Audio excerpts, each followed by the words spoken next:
Now, when you log on to Drew McAdam's website, you're immediately presented with the statement, if you think your thoughts are yours and yours alone, think again. I've got a sneaking feeling this is going to be a very interesting interview. Drew McAdam, welcome to Smooth Radio. How are you doing? I'm doing very well, thank you. It's great to be here. Excellent. Well, thank you so much for coming in. I'm not quite sure where this interview is going to go. I'm not quite sure what's going to happen. So, well, I do.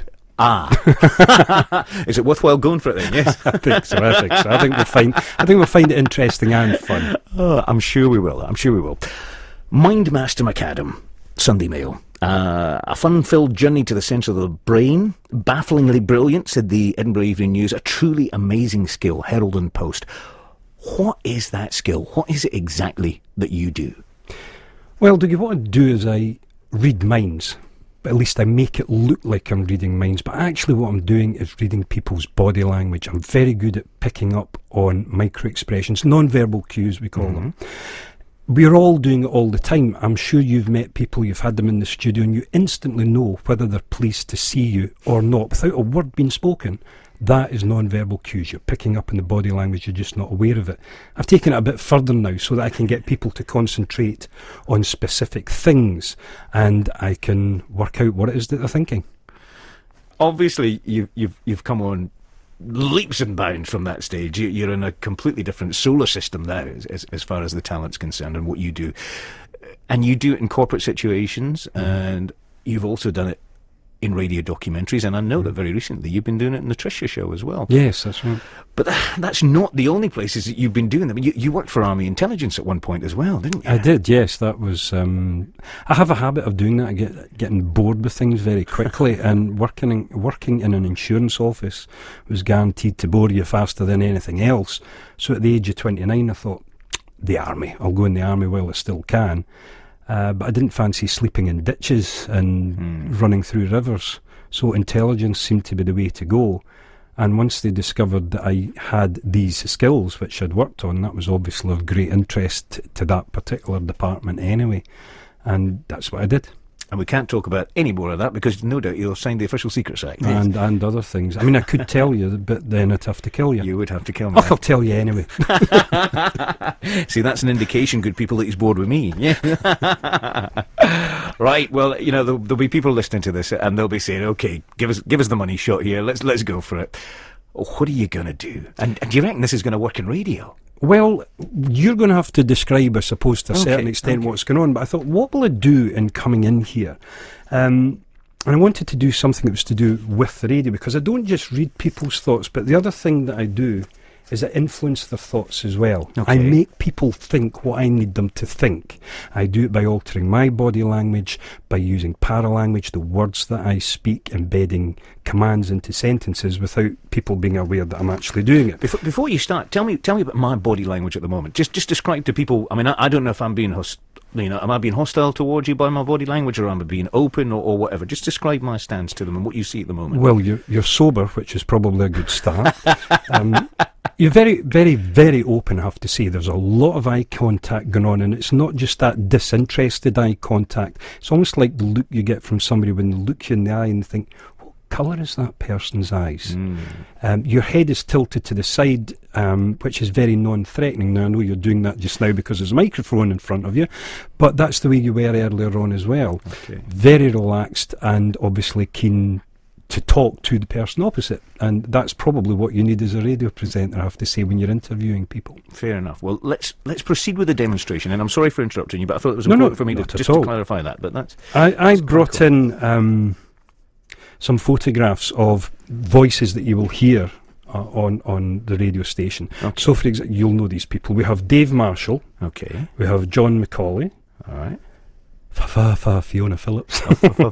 Okay. Steve Phillips, John Darragh, and Steve Wells. These people presumably are all known to you. Yes. I don't want you to think then about the actual people themselves. What I'd like you to think about is just as a number. So starting numbering them from the top, that's 1, 2, 3, 4, 5, 6. Okay. 1, 2, 3, 4, 5, 6. Don't let me influence you here. Whatever happens, if you think I'm influencing you, change your mind. We'll do it a different way. If we're going to eliminate some of them, so we're going to cut it down. But if I said to you odd or even, which would you say? I'd say even. You'd say even. Okay, they're eliminated. Okay. So that leaves us with Dave Marshall, Fiona Phillips and John Darragh. We've got one lady there. She's obviously different. Okay. So that's the one that people would tend to notice first, but then think, well, maybe I'll go somewhere else. So out of Dave, Fiona and John, which one would you select?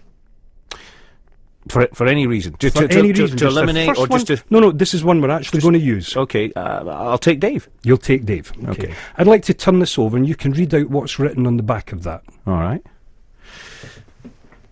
You picked Dave Marshall. Now, hang on one moment, because we need to know what's written on the back of the others, don't we? Okay, yes we do. So you picked Dave Marshall on the back of Dave.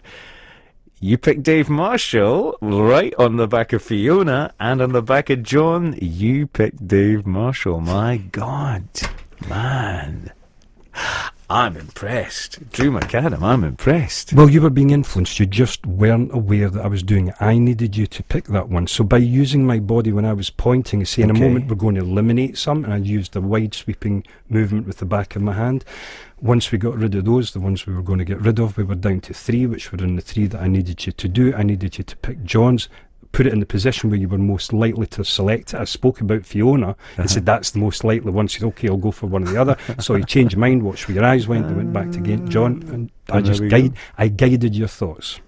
Wow. It's great for getting a free pint and bar. I'm very impressed, Drew. Very impressed indeed. Tell me how you take that and apply it to a TV situation, because the situation that they have you involved with on the Trisha show, I mean, you are are you there to expose people? Are you there to say who's lying and who's telling the truth? And because that's, you know, that's a completely different ball game, isn't it? And you're going to have to study people very closely for that, I would assume. Yeah. Well, there is a combination there. As I said, the two things that I do, one is that I influence people's thoughts, and the other is that I read people's thoughts. It's not mind reading. It's not going in and monkeying around in there. If I am faced with somebody who said, I did not do that, as the interrogator on the Trisha Goddard show, I only want to know whether they're lying or not. Initially, that's all I want to know. If they're not lying, then I will tell the audience that that's what I found. If they are, then I'm going to get a confession out of them. So they will come in, they will say, no, I didn't do that. I will say to them, for example, what I did with the receptionist when I came in here earlier today, I got her to think of the house number where she grew up. I will say to the guest in front of me, think of somebody to whom you're emotionally close. Do you know the house number? Yes. Concentrate on it. I will write something down. I put it down on a piece of card in front of them. Say, who is it you're thinking of? They'll say, my grandmother. What's her house number? 37. They turn over the piece of paper and it's got grandmother 37. I then explain, now I'm inside your head, it's pointless lying. Then I change my body language and tell them that I'm their only friend. At which point, they'll usually confess. Wow. I then do a piece to camera. It's showing, Trisha shows that, the verdict, what actually happened in the interrogation suite. There's a huge punch up on stage and everybody goes home happy. In the words of the man that I work for here, a song, a dance and an invoice. If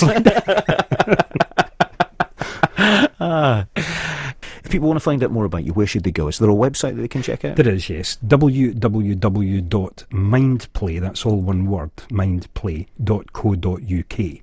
You want me to give out the box office number for the tickets? Yeah. You still got some tickets left for this thing? Yeah, there are, yes. Excellent. So if you want to go and see Drew, then the number for the box office is? It's 01506 433 634, and that's for Friday the 24th of October at the Regal Theatre. So that's 01506 433 634. Hope to see you there. Excellent. So that's the Regal Theatre in Bathgate. Get your tickets just now. You might end up sitting beside one of his relatives. Yes. Drew, it's been great chatting with you, man. Thank you for coming in. Absolutely my pleasure. It really was.